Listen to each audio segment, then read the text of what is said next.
Three.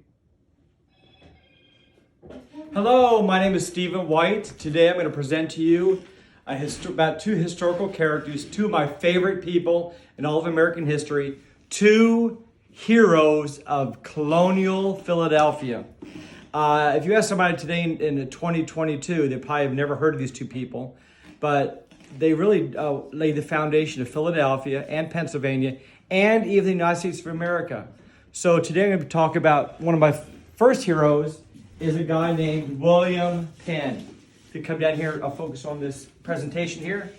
A PowerPoint. This is William Penn. William Penn lived from October 14, 1644 to July 30, 1718.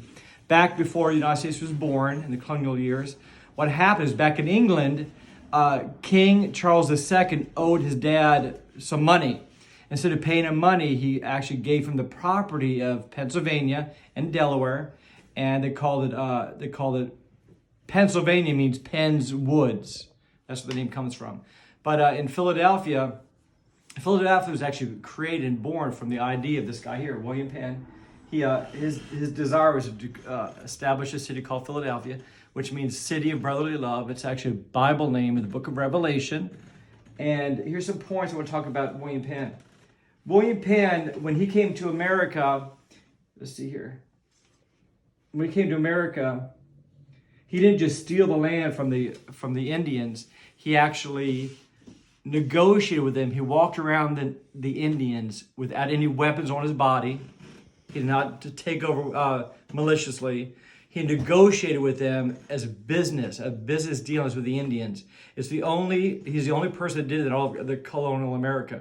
All other colonies actually killed Indians and stole their land. William Penn did not do that. He believed in consciousness, to do it according to your conscience, to do what he thought was right in the sight of God. So he fled England before he came to America because of persecution. He was a Quaker, and England did not like Quakers that much. It's a religious sect, a small sect of Christians. And he was a Quaker, and he left because of persecution. He was actually thrown in jail 4 times for his faith. But while he was in jail, he wrote over 42 books and pamphlets while he was in jail. So he was very, very productive, very, very, very, very smart, intelligent man. And as you'll see, some of his writings actually we used to start the Constitution of the United States of America from some of his writings. And mostly he wanted to build Philadelphia as a place for religious freedom. Because in Europe back in those days, if you didn't believe as the Anglican Church did or as the Catholic Church taught, they persecuted you or they actually would kill you too. So when he came to America, when he came to Pennsylvania, he wanted Philadelphia, Pennsylvania to be a refuge of religious freedom for everybody. So people from all over the world actually started coming to Pennsylvania to have religious freedom, not be persecuted for the faiths. So right here is William Penn's prayer for Philadelphia. He wrote this prayer and said this prayer in 1684, and it says this: "And thou, Philadelphia, the virgin settlement of this province, named before thou wert born, what love, what care, what service, and what travail there has been to bring thee forth, and to preserve thee from such as would abuse and defile you. Oh, that thou mayest be kept from the evil that would overcome thee." And actually that prayer is really necessary today because there's so much evil in Philadelphia, a lot of violence. And we should get back to the prayer of William Penn and pray that on a daily basis that Philadelphia be a place of safety. And on the top of the City Hall in Philadelphia is William Penn's statue. I remember when I came to Philadelphia back in the 90s, I was wondering who was that statue on the top of City Hall. So I pulled over my car and asked a stranger, "Who is that on top of top of the City Hall?" I thought it was George Washington, the first president of the United States of America. But no, the guy says, "Oh no, that's William Penn." I was like, okay. That's before I knew anything about him. But now I found out he was one of America's great heroes. And the second great hero, one more fact about the Penn statue.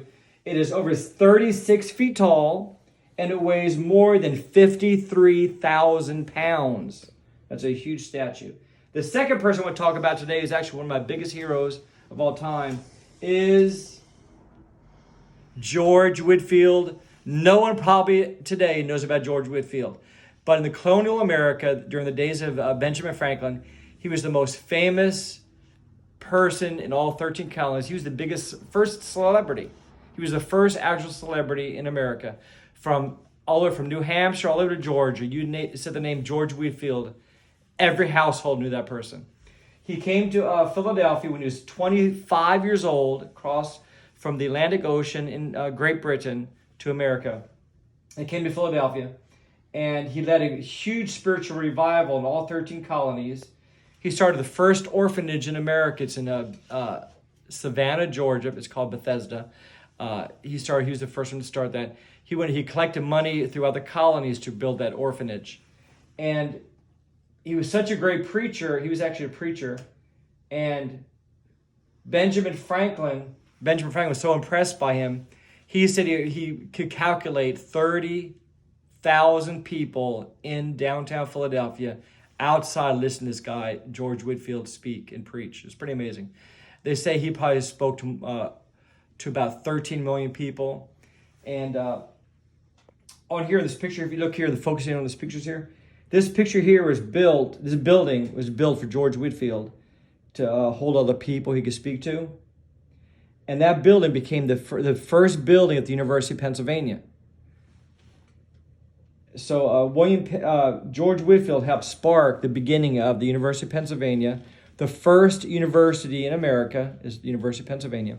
And he also fueled the expansion of Princeton University. Because in his travels, George Whitefield went to New Jersey. Actually, it was in Neshaminy, Pennsylvania. And he met a guy named William Tennant. And William Tennant had 4 sons. And William Tennant had a law college, which became Princeton University. The first Presbyterian college in America was Princeton. And George Whitefield was one of the catalysts to get Princeton started. He was deeply, deeply impressed. Benjamin Franklin was deeply impressed by George Whitefield. So that was my presentation today about 2 great heroes in colonial Philadelphia, is William Penn and George Whitefield. I encourage all of you to get into any of their writings or do some Google search on William Penn. Read any of his writings. He has 42 published works, and George Whitefield has hundreds, like around 72 sermons printed and published, and they'll be inspiring. In days like today, when we don't have very many heroes, it's great to see these 2 people who really were excellent, great heroes and inspirations to all of us. Thank you, and God bless you, and have a great day. Bye-bye now.